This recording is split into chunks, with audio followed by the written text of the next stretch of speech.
The wind was a thief. It stole the moisture from the soil, the hope from the air, and the warmth from Alara's bones. It scoured the plains of western Kansas, leaving behind a landscape of muted browns and brittle yellows, a world bleached of life and color. Her ranch, a lonely square of deeded land carved out of the immense, indifferent prairie, felt less like a home and more like the last bastion against an encroaching emptiness. The clapboard house, silvered and splintered by the sun and grit, groaned under the ceaseless pressure. The barn, its red paint long since surrendered to the dust, listed to one side as if weary of the fight. Every morning, Alara rose to the same silence that had settled over the property the day she buried her husband. A silence so profound it had its own weight, pressing down on her shoulders alongside the grief and the debt. Her husband, Jacob, had believed in this land. He saw life where she saw struggle, potential where she saw punishing labor. He had spoken of deep roots, of building a legacy. But the drought had taken his optimism first, then his strength, and finally, a fever had taken him, leaving Alara with his legacy.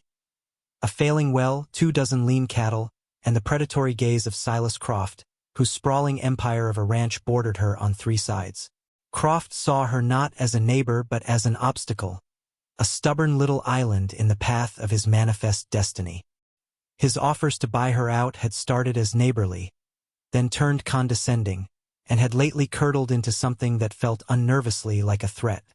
This morning the wind had a different voice. It was a low, mournful keen that slipped through the cracks in the window frames and whispered of things broken and abandoned. Alara stood on the porch, a tin cup of bitter coffee warming her chapped hands, and watched the bruised purple of the pre-dawn sky. A storm was coming. Not the blessed relief of a thunderstorm, but a duster. She could taste it, a metallic tang on the back of her tongue. She had to check the fence line along the southern pasture, the one bordering the unforgiving stretch of unclaimed territory. A single break in the wire could mean losing the last of her cattle, and with them the last of her fight. She saddled her mare, Bess, the horse's movements as tired and deliberate as her own. The world was a study in desolation. Tumbleweeds, skeletal and frantic, bounced across the cracked earth. The sun, when it finally broke the horizon, was a pale, sickly disk behind a scrim of airborne dust. The air grew thick, the light taking on a sepia tone, as if she were riding through a faded photograph of a forgotten world. The wind whipped her hair across her face, stinging her eyes. It was in this disorienting, sand-blasted gloom that she saw them. At first, she thought they were a pair of coyotes, huddled low against the meager shelter of a rocky outcrop just beyond her fence. But coyotes didn't wear scraps of buckskin. As she drew closer, her heart began a slow, heavy drum against her ribs. They were people. 2 figures, impossibly small, curled together like apostrophes against the vast, empty page of the plains. She dismounted, her boots sinking into the soft, shifting dust. The wind tore at her skirt, pressing it against her legs as she approached the wire fence. They were girls or perhaps young women. It was hard to tell. Their faces were hollowed by starvation. Their skins stretched taut over sharp cheekbones and chapped to a deep, cracked brown. They were Apache. She knew by the intricate beadwork on the remnants of their worn moccasins. One, who looked slightly older, was curled protectively around the other, her body a frail shield against the elements. Her black hair was matted with dust and burrs, but her eyes, when they flickered open, were fierce. They were dark and deep, holding a defiant spark in a face that had otherwise surrendered. The younger one did not stir. Her breathing was a shallow, ragged whisper, a sound that was nearly lost in the howl of the wind. Alara's mind raced. To help them was a profound risk. The town of Redemption, a place named for a sentiment it rarely practiced, was deeply suspicious of natives. Sheriff Miller was a man who enforced the prejudices of the powerful, and Silas Croft was the most powerful man for 100 miles. To be found harboring Apaches, especially in this climate of fear and scarcity, was to invite trouble she could not afford. They would call her a sympathizer. They would have a reason, an excuse to push her out. She looked down at the younger girl's face, at the way her eyelashes, thick with dust, lay against her sunken cheeks. She saw the older sister's hand, resting on the younger's shoulder, a gesture of useless, heartbreaking protection. The wind howled, a chorus of despair. In their stillness, in their shared, desperate clutch on life, Alara saw a reflection of her own lonely struggle. She was surrounded by a different kind of wilderness, a societal one, but the fight for survival was the same. Leaving them here was not a choice. It was a death sentence, and she would not be an executioner. With a sigh that seemed to drain the last of her resolve, she tied Bess to a fence post and knelt to work at the taut wire of the fence. The barbs bit into her fingers, drawing blood that the wind immediately dried to a dark crust. She was bringing the storm into her home. She knew it, but out here in the heart of the great, godless quiet, it was the only human thing to do. She worked the wire apart, creating a gap just large enough, and prepared to carry the burden of her decision, one slight, broken body at a time. The first few days were a silent, watchful ballet of care and suspicion.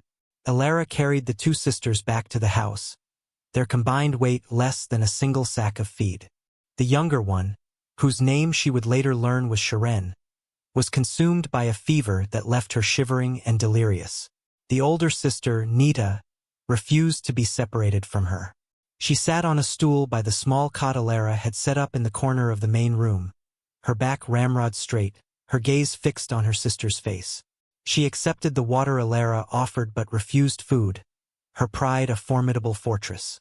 Her eyes followed Alara's every move, dark and unreadable, filled with a distrust so ancient and profound it felt like a part of the landscape itself. Alara did not press. She understood the language of silence, the grammar of loss. She moved about her chores with a quiet deliberation, leaving a bowl of thin broth and a piece of bread on the small crate beside Nita's stool, then retreating to give her space. She spoke only to the feverish girl, her voice low and soothing as she bathed her forehead with a cool, damp cloth. "It's all right," she would murmur. The words meant as much for herself as for the unconscious girl. "You're safe now." On the third day, the fever broke. Sharen's eyes opened, and for the first time, they were clear. They were the color of dark honey, wide and filled with a child's alarm. Nita's shoulders, which had been rigid with tension for 3 straight days, slumped in a wave of visible relief. She finally picked up the bowl of broth Alara had left and, with hands that trembled slightly, began to feed her sister small, careful spoonfuls. She still did not speak to Alara, but when she finished, she met Alara's gaze from across the room and gave a single, almost imperceptible nod. It was not thanks, not yet. It was an acknowledgement, a truce. From that day, a new rhythm began to establish itself in the quiet house. It was a routine built not on words, but on shared tasks and mutual observation. Nita, once she was satisfied that Sharon was recovering, revealed a well of tireless energy. One morning, Alara awoke to the rhythmic thud of an axe. She found Nita outside by the woodpile, splitting logs with an efficiency that was both beautiful and intimidating. The axe, which was heavy even for Alara, seemed an extension of her arms. She did not ask permission. She simply saw a need and met it. Sharon, in turn, was a creature of quiet observation. As she regained her strength, she would follow Alara around the ranch, her small feet making no sound on the hard-packed earth. She watched Alara mend a harness, her dark eyes memorizing the intricate work of the awl and thread. She watched her milk the single dairy cow, her head tilted in concentration. She never spoke, but her presence was a constant, silent question. Then, one afternoon, Alara found her in the small, struggling vegetable patch behind the house. Sharon was on her knees, her slender fingers gently clearing weeds from around the base of the tomato plants. Beside her lay a small pile of wild herbs Alara did not recognize. Later that evening, a tin cup of fragrant, steaming tea appeared at Alara's elbow as she sat mending a shirt. Sharon placed it there and retreated without a word, but the warmth of the cup felt like a conversation. The emptiness of the house began to recede. The oppressive silence was replaced by the soft scrape of a broom, the rhythmic chop of vegetables, the low murmur of the sisters' voices as they spoke to each other in their own tongue. Elara found herself listening to the cadence of their language, a gentle, flowing sound that was as much a part of the house now as the creak of the floorboards. She was still lonely, but she was no longer alone. The nature of her solitude had changed. It was no longer a void, but a quiet space shared by three resilient souls. Her trips into redemption became fraught with a new kind of tension. She bought more flour, more beans, more salt than one woman would need, a fact that did not escape the notice of Mr. Henderson, the proprietor of the general store. He would raise a bushy eyebrow, but he was a decent man at his core and said nothing. Others were not so discreet. Silas Croft saw her one day as she was loading her wagon. He reined in his magnificent black stallion, looking down at her from his elevated position of wealth and power. "Tough times, Elara," he said, his voice a low rumble of feigned sympathy. "Land's drying up. A woman alone. It's no place for you." "I'm managing, Silas," she replied, not meeting his gaze, focusing on tying down a sack of oats. "Are you?" he pressed. "Heard some strange rumors.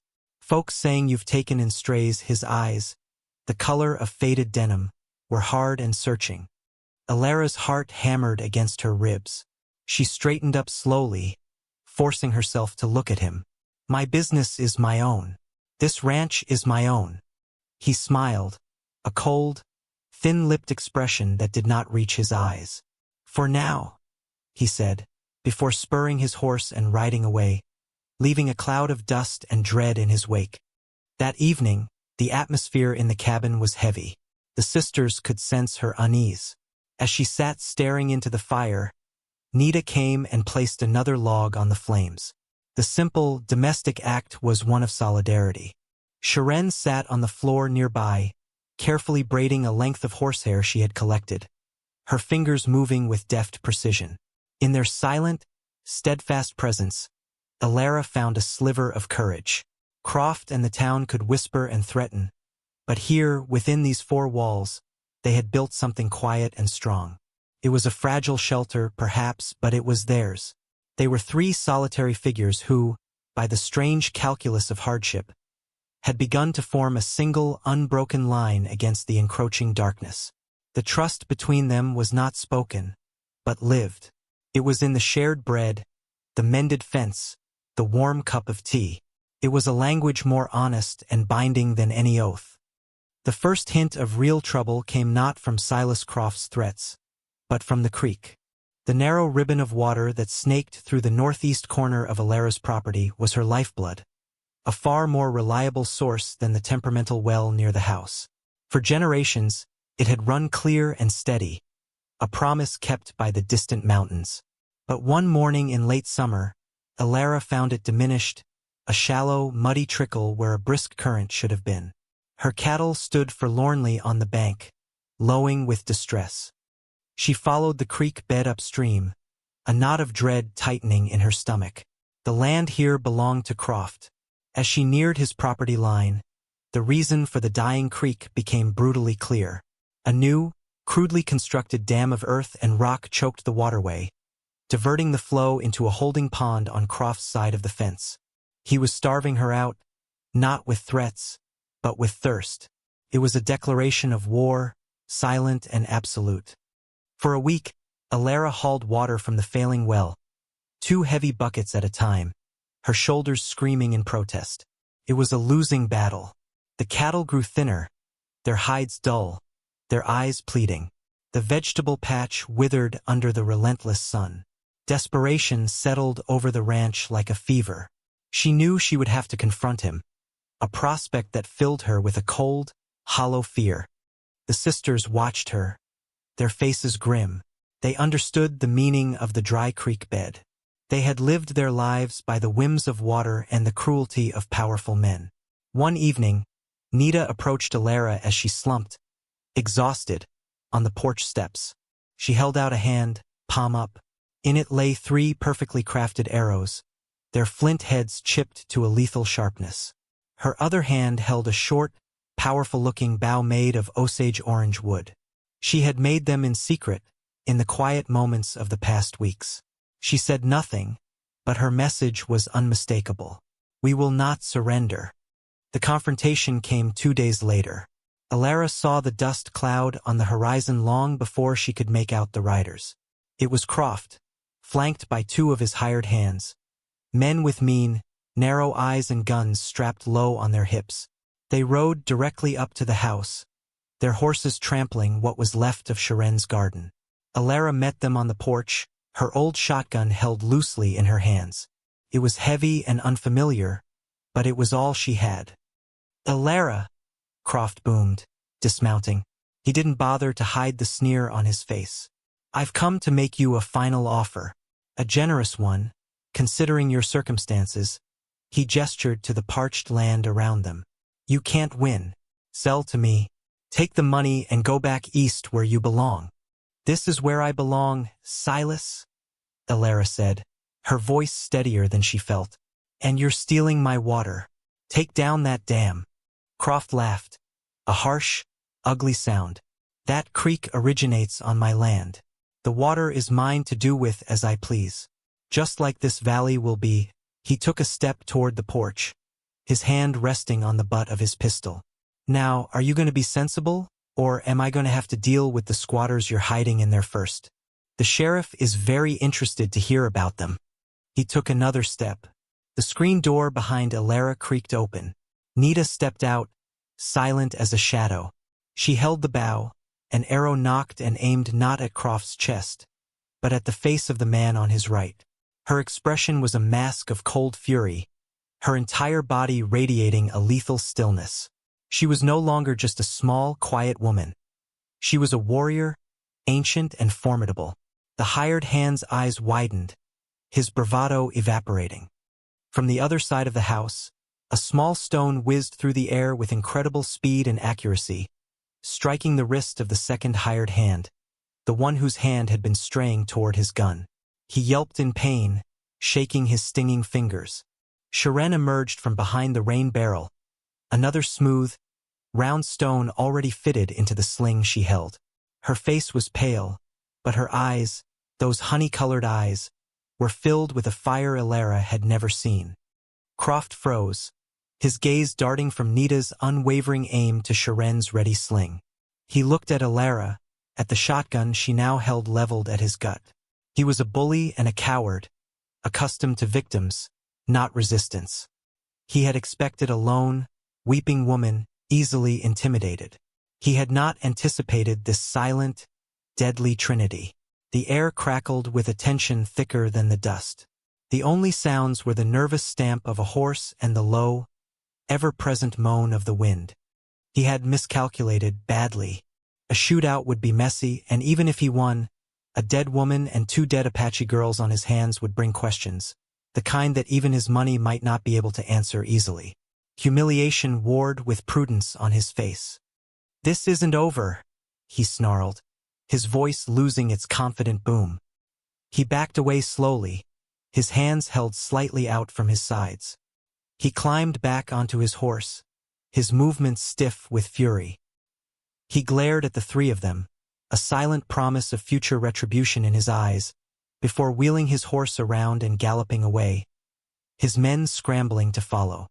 They stood there, the 3 of them unmoving, until the riders were nothing more than a smudge of dust against the vast empty sky. The shotgun felt impossibly heavy in Alara's arms. She lowered it, her body trembling with the aftermath of adrenaline. Nita unknocked her arrow, the tension leaving her shoulders in a slow, controlled release. Sharen let her stone drop to the ground. They hadn't spoken a single word, but they had fought as one. On the cracked, thirsty earth of the ranch, beneath the pale and unforgiving sky, they had drawn a line. This home, this small patch of existence, was theirs to defend. And for the first time since Jacob's death, Alara did not feel like she was defending a grave. She was defending a future. In the aftermath of the confrontation, a new kind of quiet settled over the ranch. It was not the oppressive silence of loneliness or the tense watchfulness of the early days. It was a silence of communion, of shared victory and unspoken understanding. The air itself seemed easier to breathe. They moved through the evening chores with a fluid grace, a unit forged in the heat of a shared threat. As the sun bled across the horizon, painting the dust-hazed sky in hues of rose and violet, Alara watched the two sisters from the porch. Nita was sharpening the axe on a whetstone, her movements economical and precise. Sharon was carefully tending to the trampled plants in her garden, her touch gentle, coaxing life back into the bruised leaves. They were not her charges. They were not strays she had taken in out of pity. They were her partners. The realization settled in her not as a thought, but as a profound and unshakable truth. She had offered them shelter, and they, in turn, had offered her a shield. They had stood with her, their courage a bulwark against the ugliness of the world. The word family had, for so long, been synonymous with loss, a hollowed-out space in her heart. Now it began to feel like something that could be built, piece by piece, from the salvaged timbers of broken lives. That night, as they sat around the small wooden table, the flickering lamplight casting long shadows on the walls, Alara spoke. "The well is almost dry," she said, the words stark in the quiet room. "Croft won't take down the dam. We can't stay here if there's no water." Nita looked up from the harness she was mending, her dark eyes meeting Alara's. She set her work aside. "There is water," she said. Her voice, so rarely used, was low and raspy, yet carried an undeniable authority. An old place, the people knew it, the spring that never sleeps. Sharon nodded, her expression serious. "Grandmother spoke of it. It is hidden, a place the earth keeps for itself." Alara stared at them. All this time, she had seen the land through the eyes of a settler, a thing to be tamed, fenced, and forced to yield. She had fought against its harshness. They saw it differently. They understood its secrets, its hidden veins of life, its subtle language. They did not seek to conquer it. They knew how to listen to it. The next morning, they set out at dawn, not with shovels and divining rods, but with a quiet confidence that felt like a form of prayer. Nita led the way, navigating not by landmarks Alara could recognize, but by the slope of the land, the type of rock, the clustering of certain hardy, deep-rooted plants. Sharon followed, occasionally stooping to examine the ground, her fingers tracing patterns in the dirt that were meaningless to Alara. They walked for 2 hours, to a shallow, rocky arroyo at the far western edge of Alara's property, a place she had always considered useless and barren. Nita stopped and pointed to a spot where a cluster of stubborn, green-leafed shrubs grew in a near-perfect circle. "Here," she said. It was a place Alara had passed 100 times without a second glance. She saw nothing but rocks and dust. But as she and Nita began to dig, clearing away the loose stones and sun-baked topsoil, the ground beneath grew damp, then dark and soft. An hour later, their hands raw and their faces streaked with mud, they hit it. A trickle of clear, cold water seeped up from the earth. It was not a gush, but it was steady, persistent, and pure. It was life. Alara sank back on her heels, tears mingling with the sweat and dirt on her face. It was a miracle born not of divine intervention, but of knowledge, of memory, of a connection to the land she was only just beginning to comprehend. Sharon knelt and cupped the water in her hands, drinking deeply before offering some to Alara. The taste was clean and sweet, the taste of survival, the taste of hope. They worked for a week, shoring up the sides of the new well, creating a channel for the overflow to water the pasture. The ranch was transformed. The cattle drank their fill, their vitality returning. The garden began to recover. The victory over the drought was more profound, more lasting, than the victory over Silas Croft. He had tried to choke the life from her land, but the land itself, with the help of those who understood it, had provided.